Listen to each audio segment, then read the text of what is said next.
Hi, I'm Emily, and as you know from one of my previous videos, my mom died of myelofibrosis. And since then, I've had a lot of people come up to me and go, okay, but what is myelofibrosis? And I'll explain it. Myelofibrosis is actually a form of MDS, myelodysplasia, and myelofibrosis is a blood cancer, and what it does, it targets your bone marrow.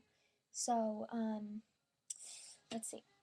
So if you have a bone, so your bone is like this, the outside, and you have the inside of the bone. Your bone marrow is right here in the inside of your bone.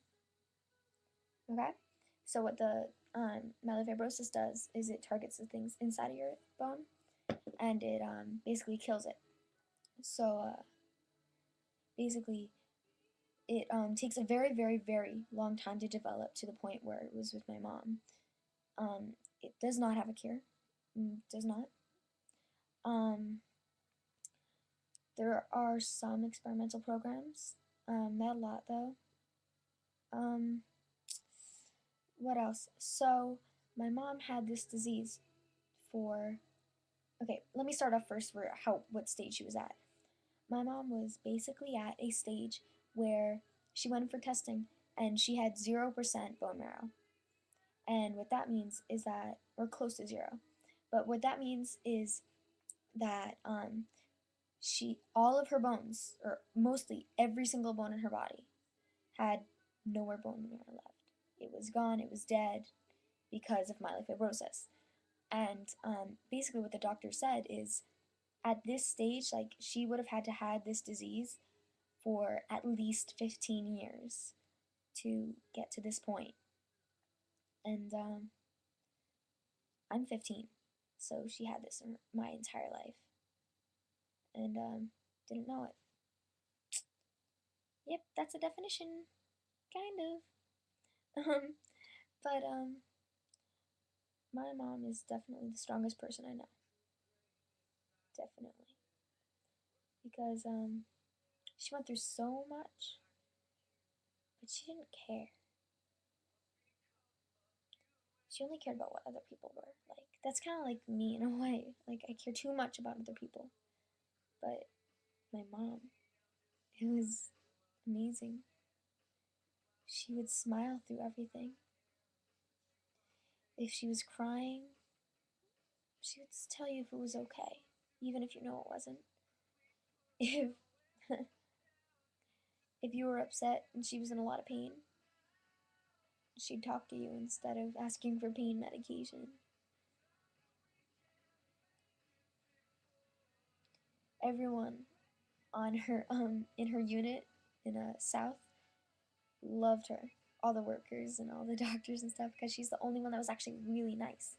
Like, consistently, she was so nice. Like, she wasn't like grouchy because she was sick. She was happy because everyone was there. And that's amazing. And eventually when she got sick, they moved her out of the sterile unit. A sterile unit. It's a unit that is pressure controlled, air controlled. You know, they have all the fresh, clean air that they clean and everything, and put it into this unit. And it's a unit in the hospital, and all the rooms have, they extend off the main hallways and stuff, but they have, like kind of like a foyer, and in there is where you mask up, you put gowns on, you put booties on and gloves, and you wash your hands, even though you have all that stuff. And in some cases you put masks on your face, and then you go in through a second door into the actual room for the patient. So that's what like a sterile unit is. And excuse me, I'm sorry. And basically when she got really sick, they moved her out of that unit into the ICU, and everyone knows ICU is intensive care unit, obviously. And basically from the day she got in there, they said, we're giving her 10% for 2 days. 10% chance she's going to survive the next 2 days. 2 days go by, she's same as before. you know? And then they're amazed that she's alive. A week goes by, and she's still, alive, and she's getting better. She's actually getting better. So they get really hopeful. They move it up, 50% chance the next week. That's it. She can live, she could die. So she survived 2 weeks in the ICU. And it was the weekend of Passover. And all my family planned we were going to go into the hospital and spend the holiday with her. And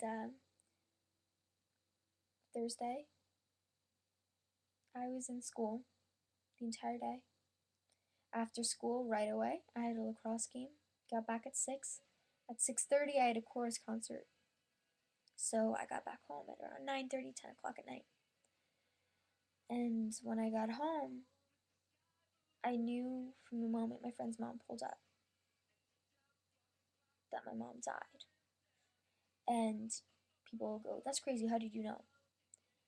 All of my family was there. They were all together. None of them were happy.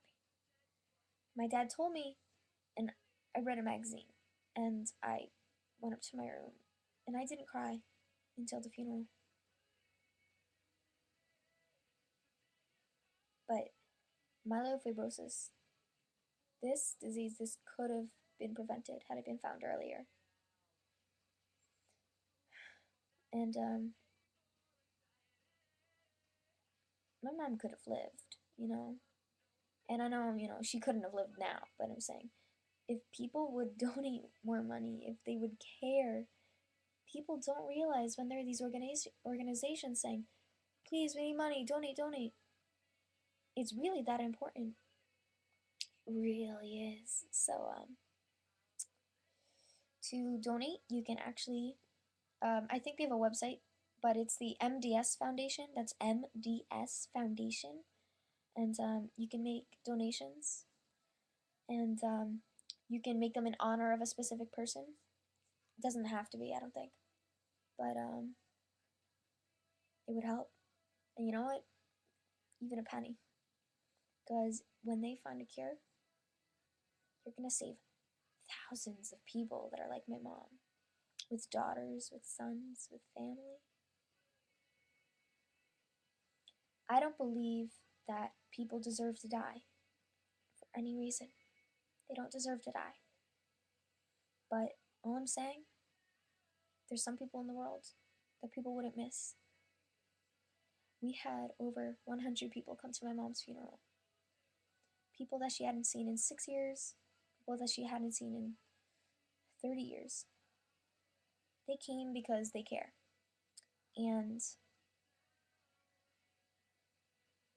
if you want to save someone else from going through the pain that I went through, that my little sister went through, my dad, donate.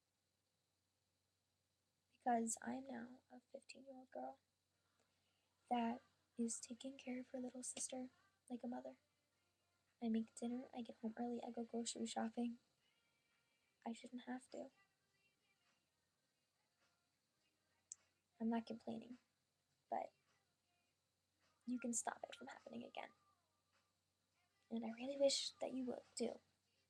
Thank you for watching.